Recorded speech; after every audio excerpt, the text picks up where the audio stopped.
Hey, it's me, OGDuffy, and welcome back to another Versus video. You guys enjoy these. Now, I'll tell you what, we are looking at a game today, which I really enjoyed back in the day, and it's that one there, Pac-Land. Yes, obviously a spin-off from Pac Man. Pac Man released in 1980 and Pac-Land released in 84. Both by Namco, of course, that great arcade giant of a company. Now, what can I say? This game, as I say already, I really enjoyed. Now, I think amongst some community it gets a bad rap. Some people are not into it at all. They think the music's irritating and everything else. But do you know what? I'm one of them strange oddities. I really like the theme music to this, but we'll come to that real shortly. This is obviously a spin-off as well from Pac Man, the cartoon series at the time, which I remember on sort of growing up. Yeah, I think it was the Roland Rat show we used to get it on, and it was a great cartoon, really enjoyable. I used to be able to buy Pac-Man sweets, Pac-Man biscuits, all sorts of stuff like that back in the day. But anyway, today we are looking at the arcade original, and then we're going to go and look at the home conversions that we had served to us as little customers back then. We'll be looking at the Amiga, the Atari ST, and then we'll be looking at the usual suspects. Oh yes, the three favourites, the 8-bit systems, which of course are the humble, very humble ZX Spectrum, the Commodore 64, and the Amstrad CP. Now, I do love looking back at some of these conversions because some of them are truly awful, while others are truly really well done indeed. So how's Pac-Land going to turn out, guys? I think we're in for a few surprises on this one. Anyway, as always, before we get to the game itself on the home computers and systems, let's go take a look at the arcade original, because it'd be rude not to. Let's go. So, Pac-Land, Namco, 1984. Now, a lot of people in the arcade world do not like this music. I do. I'm a rarity. I enjoy it. Basically, jump is all you need. Now, if you tap your joystick, it speeds up, all right? You can get like power pills. You collect the fruits for points, like you saw there. And as you said, that ghost didn't kill me because you can jump on them like that. Like you can jump on the cars and stuff. As long as they don't get you direct, you're all right. Now, you get power pills in this, which then turn them a different colour, like that, and then you can go back and get them for all your bonus points. Again, a maximum of 1600 to keep the score the same. Oh, I don't know how far back he's gone. We'll keep going. But this wasn't based off the Pac Man sort of video game, the original that we all know. And as you can see there, the ghosts change up. It's based on the cartoon, which I said right at the beginning. I love that cartoon. And that is level 1 done. There you go. There's some levels on this that get well confusing, but one of them is like this river or like a lake. I suppose it's probably a lake. It wasn't really a... There we go, past him. Yeah, and you had to sort of do a platform off a dive. I don't know if I'm going to make it that far today on this example, but do you remember that? Because it used to get me every time. I'd be like, oh, I used to lose all my lives there, you know? If you remember the secret on how to do it, drop in the comments, please. But anyway, Pac-Land, what are your memories? Do you remember the cartoon? Do you remember Roland Rat? You Rat fans. He was great, wasn't he? He was part of our youth growing up. So there we go. That's a general look at Pac-Land. Still a very playable, enjoyable game. But how well did the home systems do on this? Oh, he nearly had me. Let's go take a look first, right? Let's go and do them 16-bit versions. Let's start off. Oh, perfect timing. The Atari ST. Here we go. So looking at the Atari ST version first, as you can see, it's bright, it's colourful, the sound is pretty good and the tune is done well. But the problem is the controls on this, right? It feels really floaty, it's really odd. So when you sort of press jump, it just doesn't feel like it's accurately jumping, if that makes sense. It's very floaty controls. Alongside with that as well, the collision detection on this is pretty bad as well. So it's not the greatest. It looks alright. I mean, if you'd have played this via a screenshot or seen it via a screenshot of the magazine, that old classic, you'd have said, oh, that looks decent.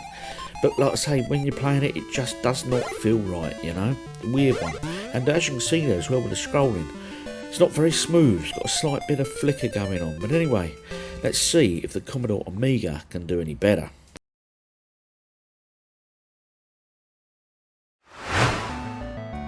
and now the Commodore Amiga version. Now obviously the first thing you'll notice is there's very little in between this and the ST version, especially between looks and the sound. I mean, the soundtrack is slightly different to the ST version, but there's hardly anything in it. Equally as well, the controls with this are equally as floaty, and the collision detection as well is a bit ominous, shall we say. And the only other sort of real difference I can sort of spot between this and the ST version is the scrolling is maybe slightly smoother.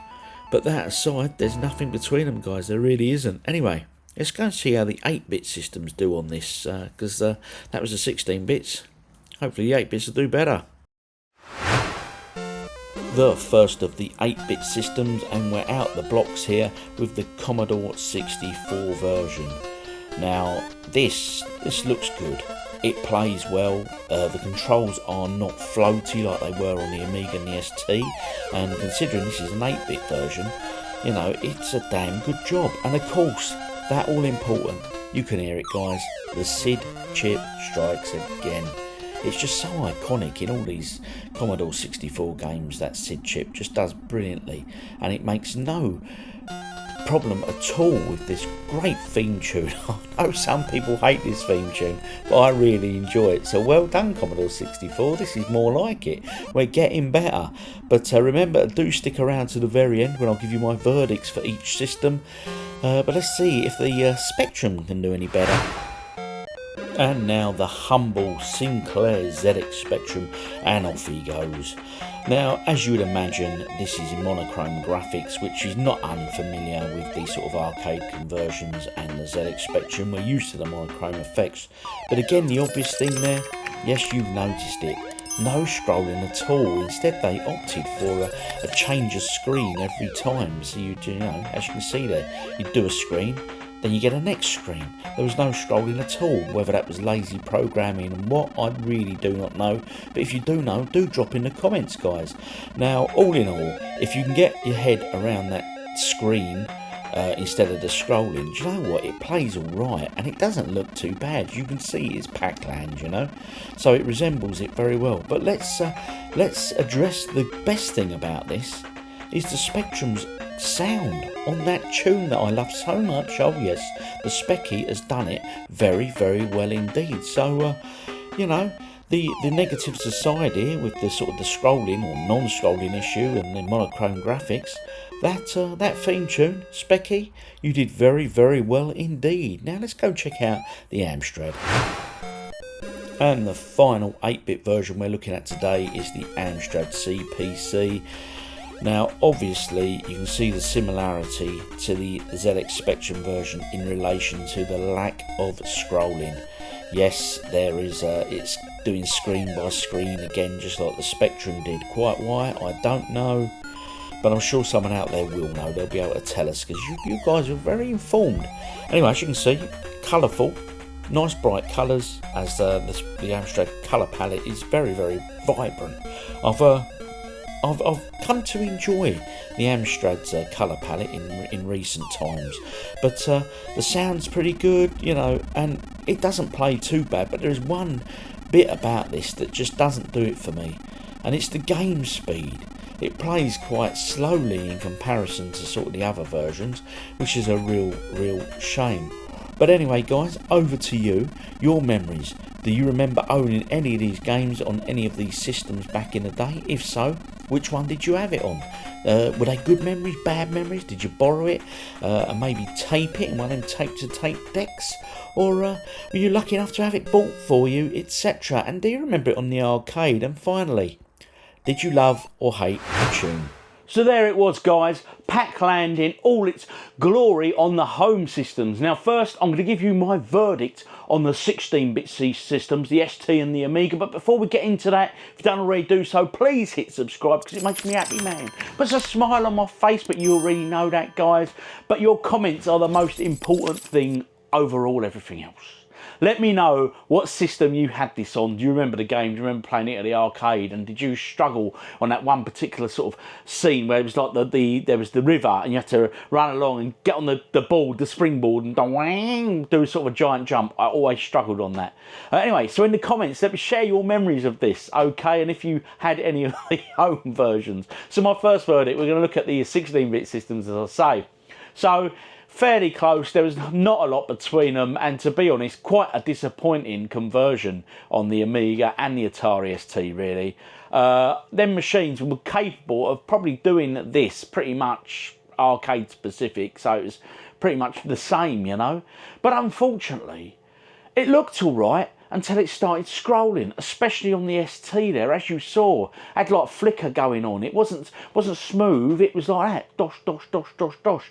No good, mate, no good. I wanted better. And then, of course, we come to the Amiga, and graphically and sound, there was nothing between them for me, really. They were both very, very similar. But the only difference is the Amiga version was only ever so slightly smoother in the scrolling. That is all there was between them. The control on both systems was a bit airy. It was like, you know what I mean, you press jump and you sort of jumped and then sort of floated a bit. It just didn't feel precise. It just wasn't like it did on the arcade, you know, which was a real shame. Because let's be honest, guys, as I just said, these systems, these 16-bit home computers were far better than this. They should have done this brilliantly. So it goes to the Amiga this week, but only just. So if you're an ST fan, fear not, you both missed out on this one, really. Ho hum. But anyway, on to the all-important 8-bit systems. Oh yes. The 8-bit systems, I'm going to jump straight into this one, guys. Third position, I gave it to the Sinclair ZX Spectrum. Right, it was monochrome graphics, but that's not what let this down, right? It was still, you know, you expect monochrome graphics. Hey, we were Specky fans. We knew what we were in for. And, you know, to me, the scrolling, though, was just the big disappointment. It didn't scroll at all. It was just screen by screen by screen, which was a bit disappointing. What was that? Lazy programming, guys? I don't know. Maybe I just ran out of time and had the schedule to hit, which is quite often the case with a lot of these 8-bit conversions.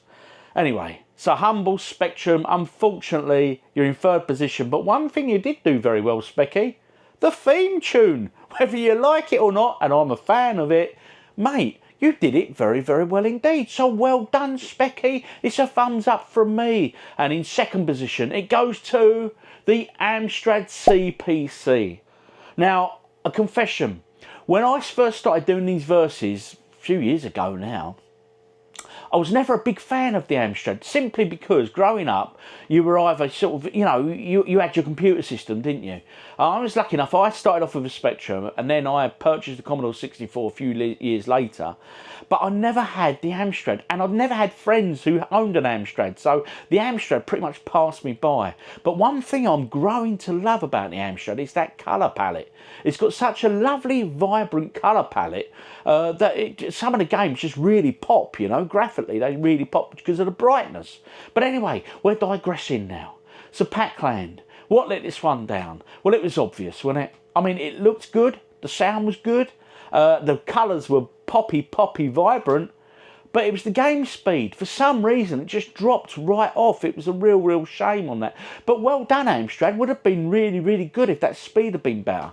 Would have gave the Commodore a real run for its money. But of course, the winner this week on the 8-bits, it goes to the Commodore 64, guys. Oh, yes, it does.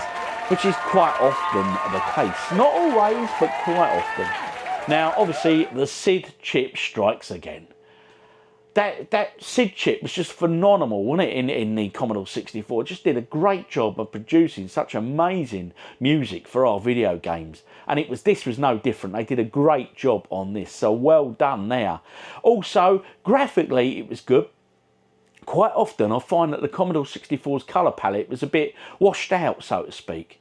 But this looked quite vibrant for it, really. The graphics were good in a Commodore 64 way. The gameplay was good, and that's what counts, isn't it? You know, the gameplay was there. You knew you were playing Pac-Land. And for me, it goes to the Commodore 64. So well done, Commodore 64. A very worthy winner indeed. Now, a big question for you guys. If you had to play just one of these versions, I'm going to give that analogy again, you know, the one you're on that desert island. Genie pops up, you can only have one version of Pac-Land. You can't have the arcade, you've got to have Commodore Amiga, you've got to have Atari ST, the Specky, the Amstrad, or the C64. Which version are you going for? And I'll tell you which one I'm having. It's the Commodore 64. Not as powerful as those 16-bit machines, but my God, it done a better job than them powerhouses for the time, so well done. Anyway, guys, thanks for watching as always, but your comments are what is needed. Drop your memories and your answers to my which system would you choose question. All right, guys, girls, ladies and gentlemen, I've been OGDuffy, you've been amazing as always, and I'll see you all on the next one. And remember something, this beer is for you. Till next time, cheers.